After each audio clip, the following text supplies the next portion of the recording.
श्री हरिनारायण भगवान की जय। ओम नमो भगवते वासुदेवाय नमः। निर्जला एकादशी व्रत की सभी को हार्दिक शुभकामनाएं। हरे कृष्ण, राधे राधे। भगवान श्री हरि विष्णु और माता लक्ष्मी की कृपा सदैव ही आप और आपके समस्त परिवारजनों पे बनी रहे। आज की वीडियो में आप सुनेंगे निर्जला एकादशी व्रत की पावन पुण्यदायिनी कथा, और कथा के अंत में आपको निर्जला एकादशी व्रत की पूरी विधि और पारण के शुभ मुहूर्त की भी संपूर्ण जानकारी दी जाएगी। तो वीडियो को अंत तक जरूर देखिए। सनातन धर्म में एकादशी व्रत का बहुत अधिक महत्व है। वर्ष भर में 24 एकादशियाँ आती हैं, एक शुक्ल पक्ष में और एक कृष्ण पक्ष में। तो हर महीने में 2 बार एकादशी का व्रत किया जाता है, लेकिन जिस वर्ष में अधिक मास लग जाता है उस वर्ष में एकादशियों की संख्या 24 से बढ़कर 26 हो जाती है। इन सभी एकादशियों में ज्येष्ठ मास के शुक्ल पक्ष की जो एकादशी होती है, जिसे निर्जला एकादशी के नाम से जाना जाता है, कहीं कहीं पर इसे भीमसेनी एकादशी के नाम से भी जाना जाता है, उसे सबसे अधिक महत्वपूर्ण माना जाता है, क्योंकि इस एकमात्र एकादशी का व्रत धारण करने से वर्ष भर की एकादशियों का फल प्राप्त हो जाता है। निर्जला एकादशी का व्रत अत्यंत ही संयम साध्य है और इस व्रत को सभी एकादशियों में सभी व्रतों का राजा कहा जाता है। और कलयुग में इस व्रत को धारण करने से समस्त प्रकार के सुखों की प्राप्ति होती है। अर्थ, धर्म, काम और मोक्ष चारों पदार्थों की प्राप्ति मात्र निर्जला एकादशी का व्रत धारण करने से प्राप्त हो जाती है। वैसे तो जो हर महीने में एकादशी आती है उन सभी एकादशियों में अन्न खाना वर्जित है, लेकिन निर्जला एकादशी में जल का भी त्याग करना चाहिए। बिना जल के निर्जल और निराहार रहकर एकादशी व्रत का पालन करना चाहिए। निर्जला एकादशी व्रत का पौराणिक महत्व और व्याख्यान भी कम रोचक नहीं है। जब सर्वज्ञ वेद व्यास जी ने पांडवों को चारों पुरुषार्थ धर्म, अर्थ, काम और मोक्ष देने वाले एकादशी व्रत का संकल्प कराया था, तब धर्मराज युधिष्ठिर ने भगवान श्री कृष्ण से कहा, हे जनार्दन, ज्येष्ठ मास के शुक्ल पक्ष में जो एकादशी पड़ती है, कृपा करके उसका वर्णन कीजिए। भगवान श्री कृष्ण ने कहा, हे राजन, इसका वर्णन परम धर्मात्मा सत्यवती नंदन व्यास जी करेंगे, क्योंकि ये संपूर्ण शास्त्रों के तत्वज्ञ और वेद वेदांगों के पारंगत विद्वान हैं। तब वेद व्यास जी कहने लगे कि कृष्ण पक्ष और शुक्ल पक्ष दोनों ही पक्षों की एकादशियों में अन्न खाना वर्जित होता है, और फिर द्वादशी के दिन स्नान करके पवित्र होकर के और फूलों से भगवान केशव की पूजा करें। फिर नित्य कर्म समाप्त होने के पश्चात पहले ब्राह्मणों को भोजन देकर फिर अंत में स्वयं भोजन करें। अब ये सुनकर भीमसेन व्यास जी से कहने लगे कि हे पितामह भ्राता युधिष्ठिर, माता कुंती, द्रौपदी, अर्जुन और नकुल और सहदेव आदि सब एकादशी का व्रत करने को कहते हैं, परंतु महाराज, मैं उनसे कहता हूँ कि भाई देखो, मैं भगवान की भक्ति कर सकता हूँ, पूजा भी कर सकता हूँ, दान भी दे सकता हूँ, परंतु भोजन के बिना नहीं रह सकता हूँ। इस पर व्यास जी कहने लगे कि हे भीमसेन, यदि तुम नरक को बुरा और स्वर्ग को अच्छा समझते हो तो प्रति मास की दोनों एकादशियों को अन्न मत खाया करो। तब भीमसेन कहने लगे कि हे पितामह, मैं तो पहले ही कह चुका हूँ कि मैं भूख सहन नहीं कर सकता हूँ। यदि वर्ष भर में कोई एक ही व्रत हो तो वो मैं रख सकता हूँ, क्योंकि मेरे पेट में वक्र नामक वाली अग्नि है, सो मैं बिना भोजन किए नहीं रह सकता हूँ। भोजन करने से वो शांत रहती है, इसीलिए पूरा उपवास तो क्या, एक समय भी बिना भोजन के रहना मेरे लिए कठिन है। अतः आप मुझे कोई ऐसा व्रत बताइए जो वर्ष भर में केवल एक ही बार करना पड़े और मुझे स्वर्ग की प्राप्ति हो जाए। श्री व्यास जी कहने लगे कि हे पुत्र, बड़े बड़े ऋषियों ने बहुत से शास्त्र आदि बनाए हैं, जिनसे कि बिना धन के थोड़े परिश्रम से ही स्वर्ग की प्राप्ति हो सकती है। इसी प्रकार शास्त्रों में दोनों पक्षों की एकादशी का व्रत मुक्ति के लिए रखा जाता है। अब व्यास जी के वचन सुनकर भीमसेन नरक में जाने के नाम से ही भयभीत हो गए और काँप कर कहने लगे कि मैं अब क्या करूं? मास में 2 व्रत, ये तो मैं नहीं कर सकता हूँ। हाँ, वर्ष भर में अगर कोई एक ही व्रत हो तो वो करने का प्रयत्न मैं अवश्य ही कर सकता हूँ। अतः वर्ष में यदि एक दिन व्रत करने से मेरी मुक्ति हो जाए तो कोई ऐसा व्रत बतलाइए। अब ये सुनकर व्यास जी कहने लगे कि वृषभ और मिथुन की संक्रांति के बीच ज्येष्ठ मास के शुक्ल पक्ष की जो एकादशी आती है उसका नाम निर्जला एकादशी है। तुम उस एकादशी का व्रत कर लो। इस एकादशी के व्रत में स्नान और आचमन के सिवा जल लेना वर्जित है और आचमन में भी 6 मासे से अधिक जल नहीं होना चाहिए, अन्यथा वो मद्यपान के सदृश हो जाता है। इस दिन भोजन नहीं करना चाहिए क्योंकि भोजन करने से व्रत नष्ट हो जाता है। यदि एकादशी को सूर्य उदय से लेकर द्वादशी के सूर्य उदय तक जल ग्रहण ना करें तो उसे सारी एकादशियों के व्रत का फल प्राप्त होता है। द्वादशी को सूर्य उदय से पहले उठकर स्नान आदि करके ब्राह्मणों को दान करना चाहिए। इसके पश्चात भूखे और सूत पात्र ब्राह्मणों को भोजन कराकर फिर स्वयं भोजन कर लेना चाहिए। इसका फल 1 वर्ष की संपूर्ण एकादशियों के बराबर होता है। वेद व्यास जी कहने लगे कि हे भीमसेन, ये मुझको स्वयं भगवान ने बताया है। इस एकादशी का पुण्य समस्त तीर्थों और दानों से भी अधिक है। केवल एक दिन मनुष्य निर्जल रहने से पापों से मुक्त हो जाता है। जो मनुष्य निर्जला एकादशी का व्रत करते हैं उनके मृत्यु के समय यमदूत आकर नहीं घेरते हैं, वरन भगवान के पार्षद उसे पुष्पक विमान में बिठाकर स्वर्ग लोक को ले जाते हैं। अतः संसार में सबसे श्रेष्ठ निर्जला एकादशी का व्रत है। इसीलिए यतन के साथ इस व्रत को अवश्य करना चाहिए। इस दिन ओम नमो भगवते वासुदेवाय इस मंत्र का ज़्यादा से ज़्यादा उच्चारण करना चाहिए और गोदान करना चाहिए। इस प्रकार से व्यास जी की आज्ञा के अनुसार भीमसेन ने इस व्रत को किया। इसीलिए इस एकादशी को भीमसेनी एकादशी या पांडव एकादशी भी कहते हैं। निर्जला व्रत करने से पहले भगवान से प्रार्थना करें कि हे भगवान, आज मैं निर्जला व्रत करता हूँ, दूसरे दिन भोजन करूँगा। मैं इस व्रत को बड़ी ही श्रद्धा पूर्वक करूँगा, अतः आपकी कृपा से मेरे सब पाप नष्ट हो जाएं। इस दिन जल से भरा हुआ एक घड़ा वस्त्र से ढककर स्वर्ण सहित दान करना चाहिए। जो मनुष्य इस व्रत को करते हैं उनको करोड़ पर सोने के दान का फल मिलता है, और जो इस दिन यज्ञादिक करते हैं उनका फल तो वर्णन ही नहीं किया जा सकता है। इस एकादशी के व्रत से मनुष्य विष्णु लोक को प्राप्त होता है, और जो मनुष्य इस दिन अन्न खाते हैं वे चांडाल के समान है, वे अंत में नरक में जाते हैं। जिसने निर्जला एकादशी का व्रत किया है वो चाहे ब्रह्म हत्यारा हो, मद्यपान करता हो, चोरी की हो या फिर गुरु के साथ द्वेष किया हो, मगर इस व्रत के प्रभाव से स्वर्ग जाता है। हे कुंती नंदन, निर्जला एकादशी के दिन श्रद्धालु स्त्री और पुरुषों के लिए जो विशेष दान और कर्तव्य विहित है उन्हें सुनो। इस दिन जल में शयन करने वाले भगवान श्री विष्णु का पूजन और जलमय धेनु का दान करना चाहिए, अथवा प्रत्यक्ष धेनु या फिर घृतमयी धेनु का दान उचित है।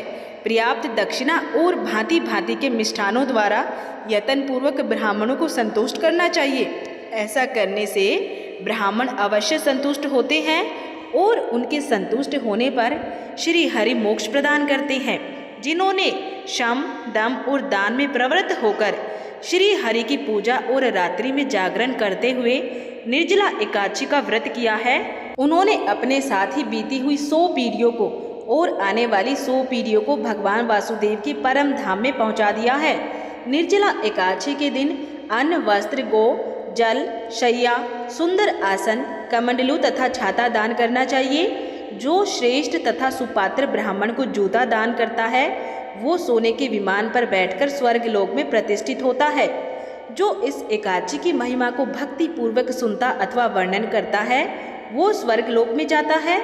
चतुर्दशी युक्त अमावस्या को सूर्य ग्रहण के समय श्राद्ध करके मनुष्य जिस फल को प्राप्त करता है वही फल इस कथा के श्रवण मात्र से प्राप्त हो जाता है। हे भीमसेन, पहले दंत धावन करके ये नियम लेना चाहिए कि मैं भगवान केशव की प्रसन्नता के लिए एकादशी को निराहार रहकर आचमन के सिवा दूसरे जल का भी त्याग करूँगा।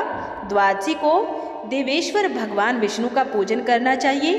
गंध, धूप, पुष्प और सुंदर वस्त्र से विधि पूर्वक पूजन करके जल के घड़े के दान का संकल्प करते हुए इस प्रकार से मंत्र बोलना चाहिए।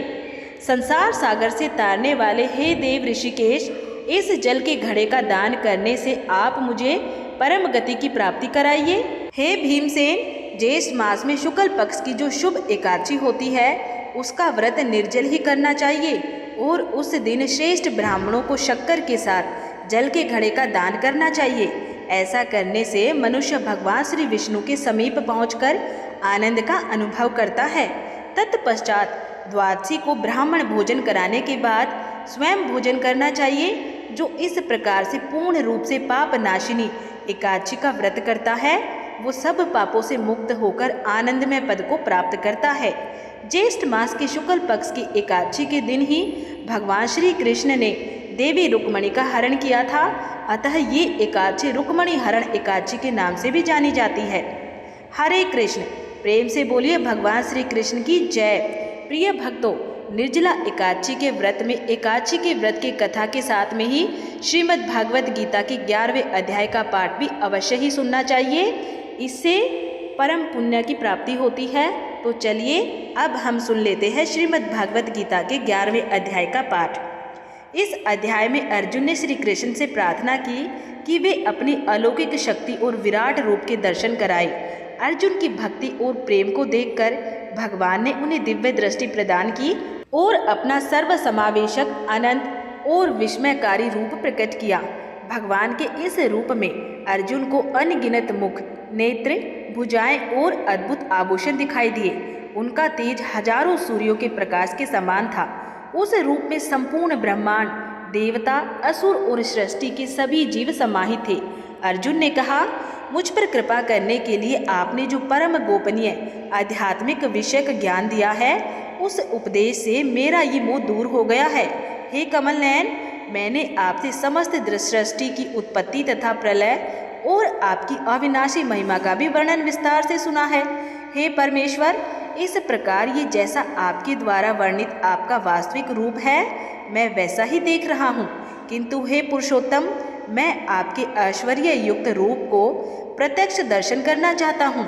हे प्रभु, यदि आप उचित मानते हैं कि मैं आपके उस रूप को देखने में समर्थ हूँ, तब हे योगेश्वर, आप कृपा करके मुझे अपने उस अविनाशी विश्व रूप में दर्शन दीजिए। श्री भगवान ने कहा, हे पार्थ, अब तू मेरे सैकड़ों हजारों अनेक प्रकार के अलौकिक रूपों को और अनेक प्रकार के रंगों वाली आकृतियों को भी देख। हे भरत श्रेष्ठ अर्जुन, तू मुझ में अदिति के 12 पुत्रों को, 8 वसुओं को, 11 रुद्रों को, दोनों अश्विनी कुमारों को, 49 मरुत गणों को और इसके पहले कभी किसी के द्वारा ना देखे हुए उन अनेकों आश्चर्यजनक रूपों को भी देख। हे अर्जुन, तू मेरे इस शरीर में एक स्थान में चर अचर सृष्टि सहित संपूर्ण ब्रह्मांड को देख और अन्य कुछ भी तू देखना चाहता है उन्हें भी देख, किंतु तू अपनी इन आँखों की दृष्टि से मेरे इस रूप को देखने में निश्चित रूप से समर्थ नहीं है। इसीलिए मैं तुझे अलौकिक दृष्टि देता हूँ जिससे कि तू मेरी इस ईश्वरीय योग शक्ति को देख। संजय ने कहा, हे राजन, इस प्रकार कहकर परम शक्तिशाली योगी भगवान श्री कृष्ण ने अर्जुन को अपना परम ऐश्वर्य युक्त अलौकिक विश्व रूप दिखलाया। इस विश्व रूप में अनेकों मुंह, अनेकों आँखें, अनेकों आश्चर्यजनक दिव्य आभूषणों से युक्त, अनेकों दिव्य शस्त्रों को उठाए हुए, दिव्य मालाएं, वस्त्र को धारण किए हुए, दिव्य गंध का अनुलेपन किए हुए, सभी प्रकार के आश्चर्यपूर्ण प्रकाश से युक्त, असीम और सभी दिशाओं में मुख किए हुए सर्वव्यापी परमेश्वर को अर्जुन ने देखा। यदि आकाश में 1000 सूर्य एक साथ उदय हो तो उनसे उत्पन्न होने वाला वो प्रकाश भी उस सर्वव्यापी परमेश्वर के प्रकाश की शायद ही समानता कर सके।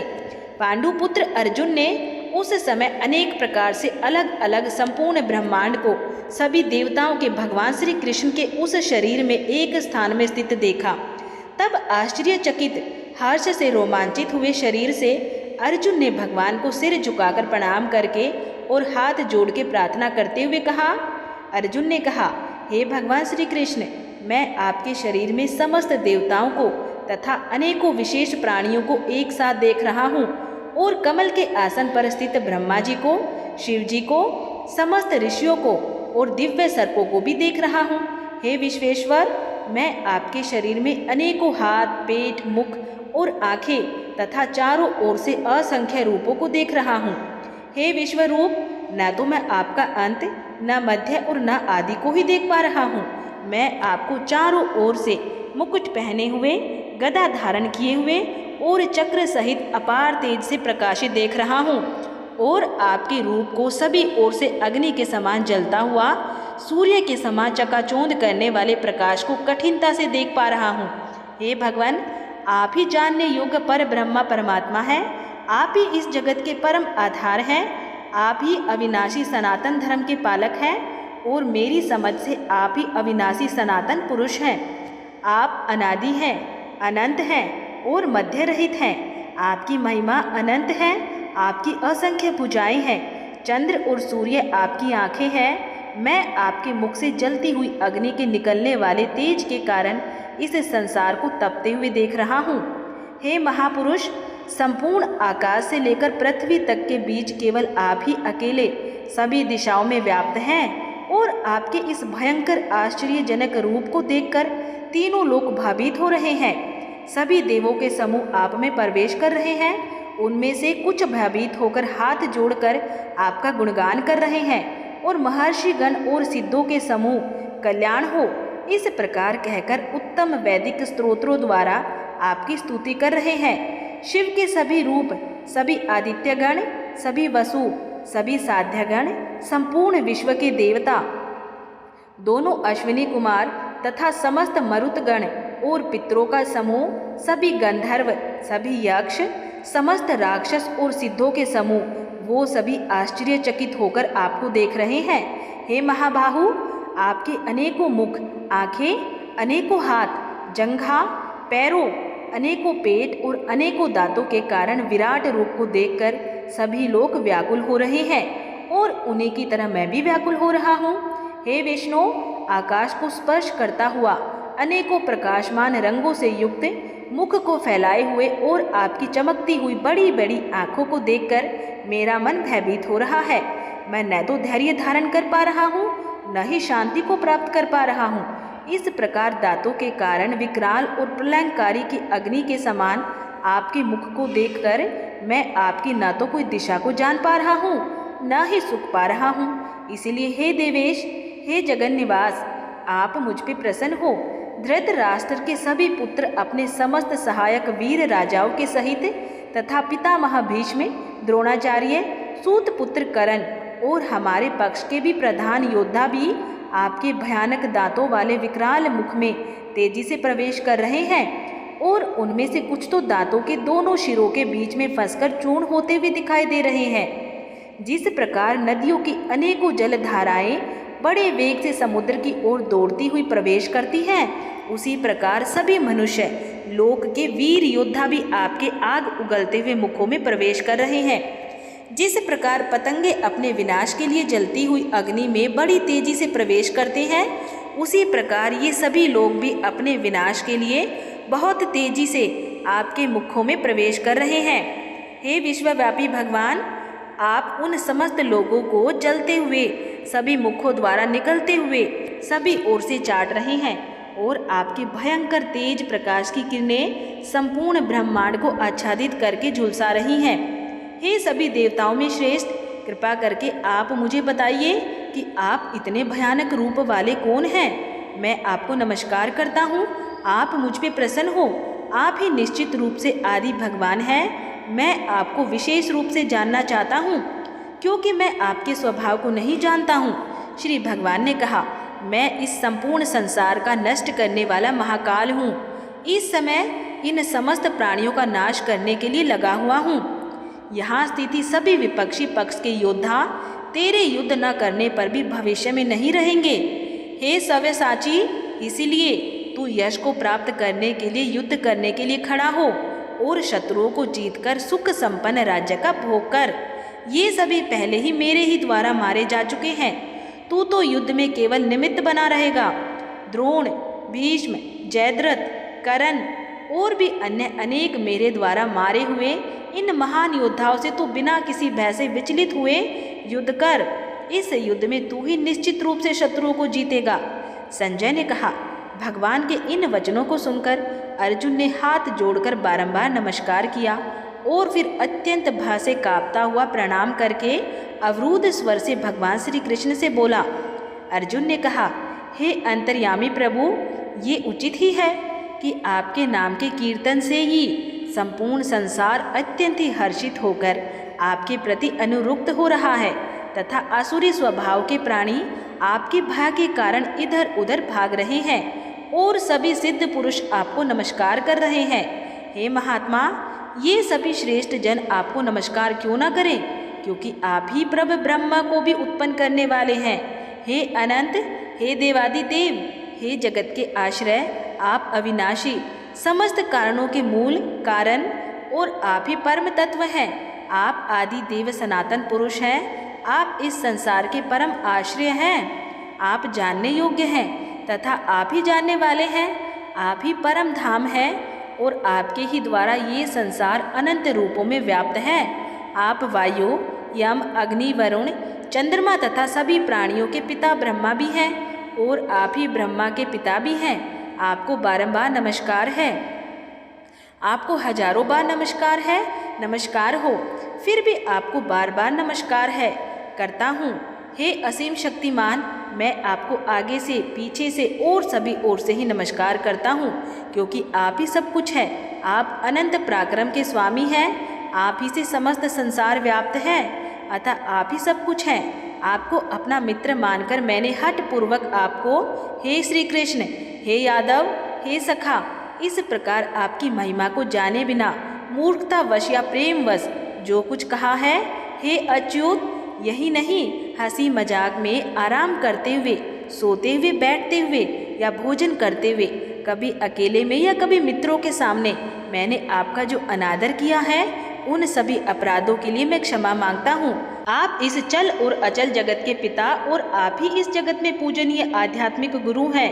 हे अचिंत्य शक्ति वाले प्रभु, तीनों लोकों में अन्य ना तो कोई आपके समान हो सकता है और ना ही कोई आपसे बढ़कर हो सकता है। अतः मैं समस्त जीवों के पूजनीय भगवान के चरणों में गिर के साष्टांग प्रणाम करके आपकी कृपा के लिए प्रार्थना करता हूँ। हे मेरे प्रभु, जिस प्रकार पिता अपने पुत्र के अपराधों को, मित्र अपने मित्र के अपराधों को और प्रेमी अपनी प्रिया के अपराधों को सहन कर लेता है, उसी प्रकार आप मेरे अपराधों को सहन करने की कृपा करें।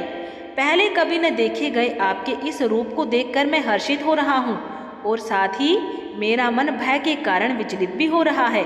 इसीलिए हे देवताओं के स्वामी, हे जगत के आश्रय, आप मुझ पे प्रसन्न होकर अपने पुरुषोत्तम रूप को मुझे दिखलाइए। हे हजारों भुजाओं वाले विराट स्वरूप भगवान, मैं आपके मुकुट धारण किए हुए और हाथों में शंख, चक्र, गदा और पद्म लिए रूप का दर्शन करना चाहता हूँ। कृपा करके आप चतुर्भुज रूप में प्रकट हो। श्री भगवान ने कहा, हे अर्जुन, मैंने प्रसन्न होकर अपनी अंतरंग शक्ति के प्रभाव से तुझे अपना दिव्य विश्व रूप दिखाया है। मेरे इस तेजो में अनंत विश्व रूप को तेरे अतिरिक्त अन्य किसी के द्वारा पहले कभी नहीं देखा गया है। हे कुरुश्रेष्ठ, मेरे इस विश्व रूप को मनुष्य लोक में ना तो यज्ञों के द्वारा, न वेदों के अध्ययन द्वारा, न दान के द्वारा, न पुण्य कर्मों के द्वारा, न कठिन तपस्या द्वारा ही देखा जाना संभव है। मेरे इस विश्व रूप को तेरे अतिरिक्त अन्य किसी के द्वारा पहले कभी नहीं देखा गया है। हे मेरे परम भक्त, तू मेरे इस विकराल रूप को देखकर ना तो अधिक विचलित हो और ना ही मोहग्रस्त हो। अब तू पुनः सभी चिंताओं से मुक्त होकर प्रसन्न चित्त से मेरे इस चतुर्भुज रूप को देख। संजय ने कहा, वासुदेव भगवान श्री कृष्ण ने अर्जुन से इस प्रकार कहने के बाद अपना विष्णु स्वरूप चतुर्भुज रूप को प्रकट किया और फिर 2 भुजाओं वाले मनुष्य स्वरूप को प्रदर्शित करके भयभीत अर्जुन को धैर्य बंधाया। अर्जुन ने कहा, हे जनार्दन, आपके इस अत्यंत सुंदर मनुष्य रूप को देखकर अब मैं स्थिर चित्त हो गया हूँ और अपनी स्वाभाविक स्थिति को प्राप्त हो गया हूँ। श्री भगवान ने कहा, मेरा जो चतुर्भुज रूप तुमने देखा है, उसे देख पाना अत्यंत दुर्लभ है। देवता भी इस शाश्वत रूप के दर्शन की आकांक्षा करते रहते हैं। मेरे इस चतुर्भुज रूप को जिसको तेरे द्वारा देखा गया है, इस रूप को न तो वेदों के अध्ययन से, न तपस्या से, न दान से और न यज्ञ से ही देखा जाना संभव है।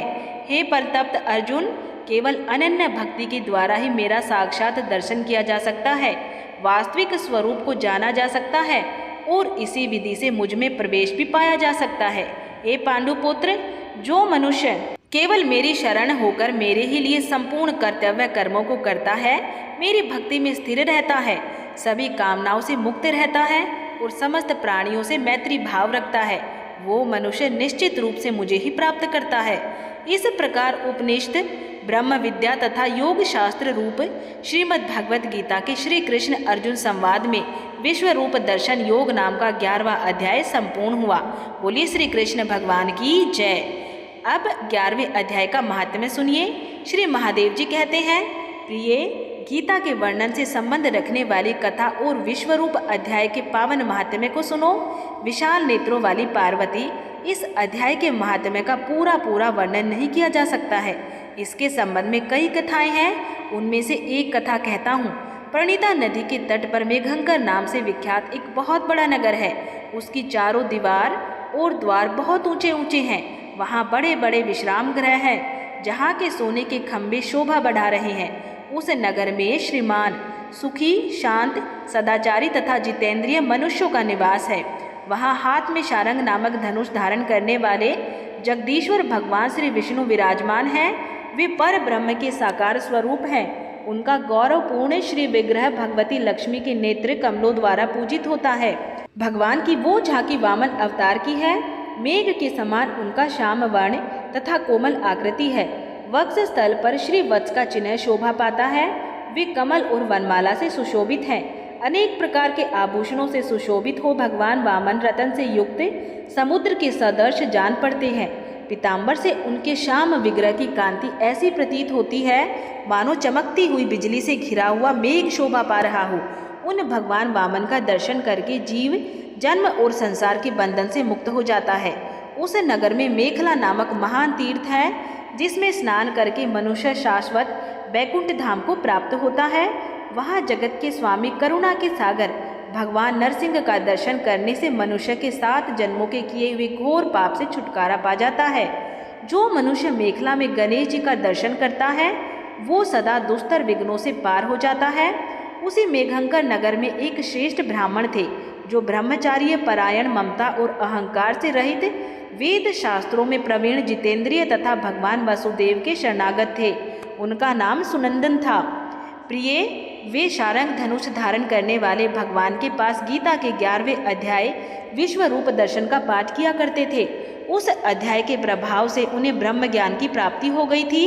परम आनंद संतोष से पूर्ण उत्तम ज्ञानमयी समाधि के द्वारा इंद्रियों के अंतर्मुख हो जाने के कारण वे निश्चल स्थिति को प्राप्त हो गए थे और सदा जीवन मुक्त योगी की स्थिति में रहते थे।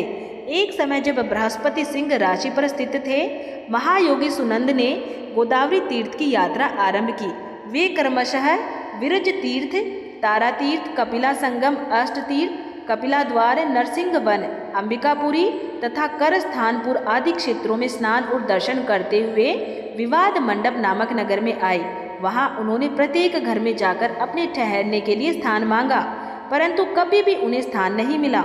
अंत में गांव के मुखिया ने उन्हें बहुत बड़ी धर्मशाला दिखा दी। ब्राह्मण ने साथियों सहित उसके भीतर जाकर रात में निवास किया। सवेरा होने पर उन्होंने अपने को तो धर्मशाला के बाहर पाया, किंतु उनके और साथी नहीं दिखाई दिए। वे उन्हें खोजने के लिए चले। इतने में ही मुखिया से उनकी भेंट हो गई। मुखिया ने कहा, मुनि श्रेष्ठ, तुम सब प्रकार से दीर्घायु जान पड़ते हो। सौभाग्यशाली तथा पुण्यवान पुरुषों में तुम सबसे पवित्र हो। तुम्हारे साथी कहाँ गए? कैसे इस भवन से बाहर हुए? इसका पता लगाओ। मैं तुम्हारे सामने इतना ही कहता हूँ कि तुम्हारे जैसा तपस्वी मुझे दूसरा कोई दिखाई नहीं देता है। विप्रवर, तुम्हें किस महामंत्र का ज्ञान है? किस विद्या का आश्रय लेते हो तथा किस देवता की दया से तुम्हें अलौकिक शक्ति प्राप्त हो गई है? ब्राह्मण देव, कृपा करके इस गांव में रहो। मैं तुम्हारी सब प्रकार से सेवा शुश्रूषा करूँगा। ये कहकर मुखिया ने मुनीश्वर सुनंद को अपने गांव में ठहरा लिया। वो दिन रात बड़ी भक्ति से उसकी सेवा करने लगा। जब 7-8 दिन बीत गए, तब एक दिन प्रातःकाल आकर वो बहुत दुखी हो महात्मा के सामने रोने लगा और बोला, हाय, आज रात में राक्षस ने मेरे बेटे को ही खा लिया। मेरा पुत्र बड़ा ही गुणवान और भक्तिमान था। सुनंद ने पूछा, कहाँ है वो राक्षस और किस प्रकार उसने तुम्हारे पुत्र का भक्षण किया है? मुखिया बोला, ब्राह्मण देव, इस नगर में एक बड़ा भयंकर नरभक्षी राक्षस रहता है। वो प्रतिदिन आकर इस नगर में मनुष्यों को खा लिया करता था। तब एक दिन समस्त नगरवासियों ने मिलकर उससे प्रार्थना की कि राक्षस, तुम हम सब लोगों की रक्षा करो, हम तुम्हारे लिए भोजन की व्यवस्था किए देते हैं। यहाँ बाहर के जो पथिक रात में आकर नींद लेंगे उनको खा जाना। इस प्रकार नागरिक मनुष्यों ने गांव के मुझ मुखिया द्वारा इस धर्मशाला में भेजे हुए पथिकों को ही राक्षस का आहार निश्चित किया। अपने प्राणों की रक्षा करने के लिए उन्हें ऐसा करना पड़ा। आप भी अन्य राहगीरों के साथ इस घर में आकर सोए थे, किंतु राक्षस ने उन सबको तो खा लिया, केवल तुम्हें छोड़ दिया है। हे ब्राह्मण श्रेष्ठ, तुमने ऐसा क्या प्रभाव है, इस बात को तुम ही जानते हो। इस समय मेरे पुत्र का एक मित्र आया था, किंतु मैं उसे पहचान न सका। वो मेरे पुत्र को बहुत ही प्रिय था, किंतु अन्य राहगीरों के साथ उसे भी मैंने उसी धर्मशाला में भेज दिया।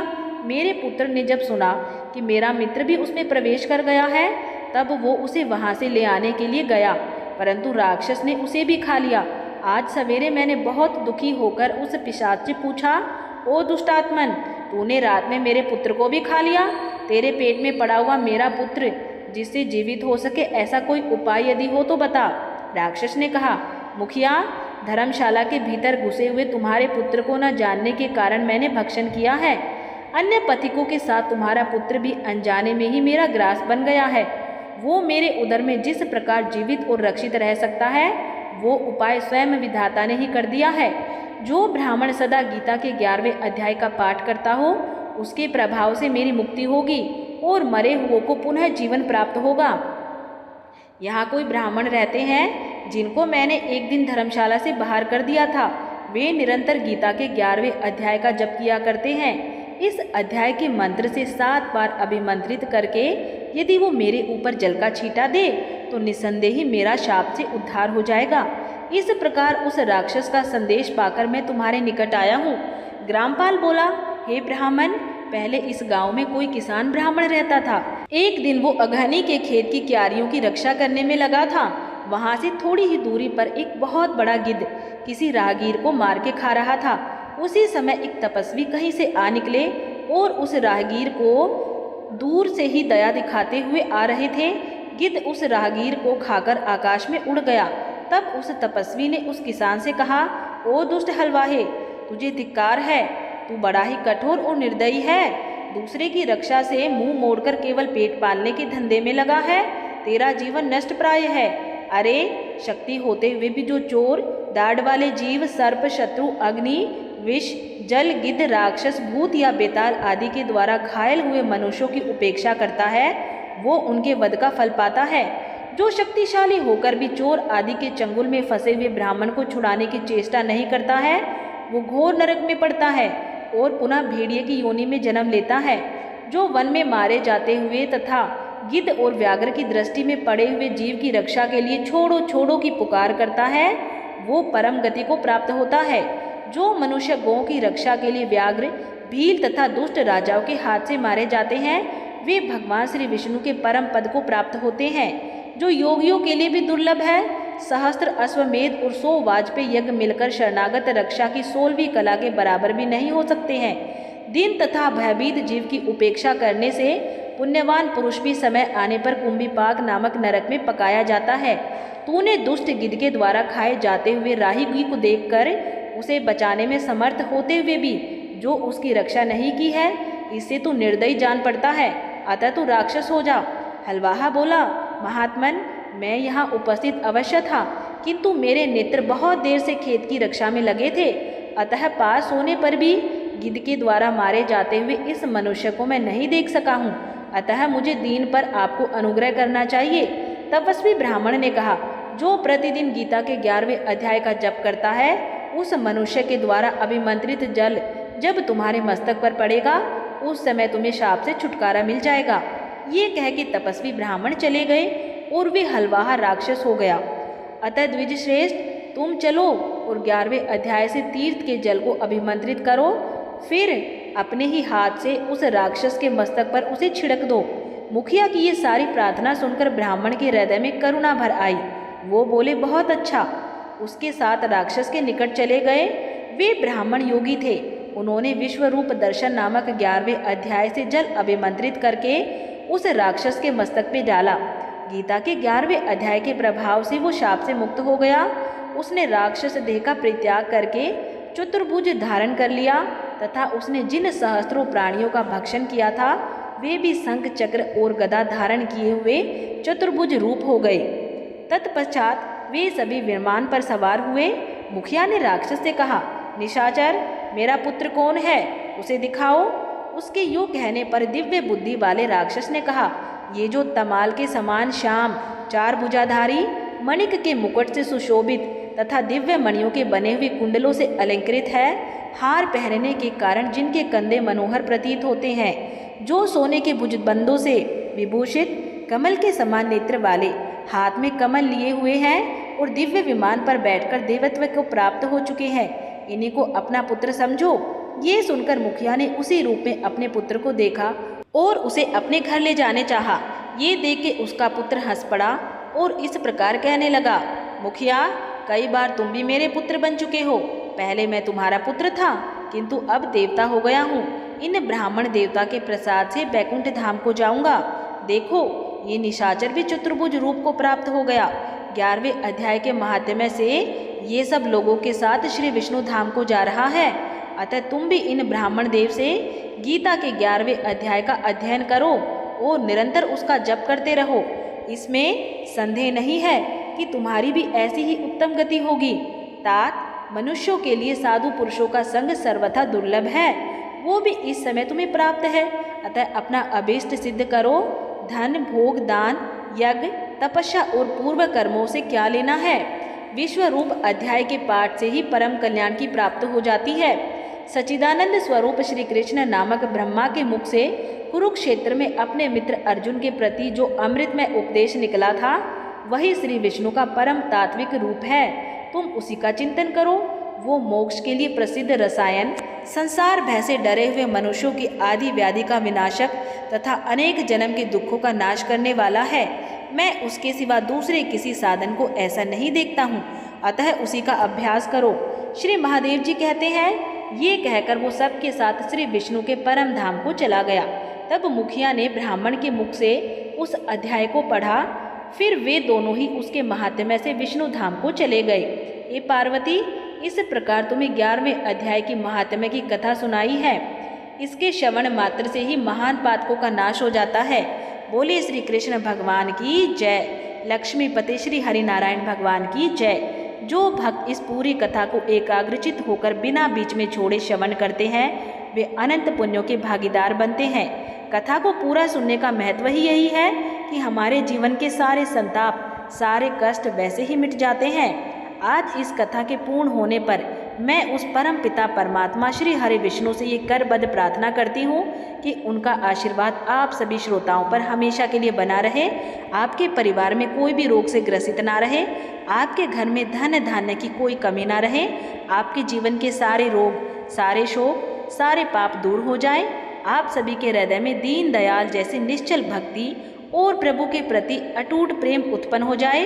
तो आइए भक्तों, आज की इस परम मंगलमय कथा को भगवान के श्री चरणों में समर्पित करते हुए पूरे उत्साह और प्रेम के साथ अपने दोनों हाथ जोड़कर एक साथ जयकारा लगाएंगे। प्रेम से बोलिए श्री शंख चक्र गदा पद्मधारी भगवान श्री हरि नारायण की जय। निर्जला एकादशी माता की जय। ओम नमो भगवते वासुदेवाय नमः। प्रिय भक्तों, उम्मीद है कि आप सभी को ये कथा पसंद आई होगी। अगर आप सभी को निर्जला एकादशी की ये कथा अच्छी लगी है, ये वीडियो पसंद आई है, तो इसे एक प्यारा सा लाइक जरूर कर देना और कमेंट बॉक्स में बड़ी ही श्रद्धा से जय श्री हरि नारायण भगवान या जय एकादशी माता जरूर लिख दें। और अगर आप हमारे चैनल पर नए हैं तो सबसे पहले चैनल को सब्सक्राइब जरूर कर लें। जय श्री हरि नारायण भगवान।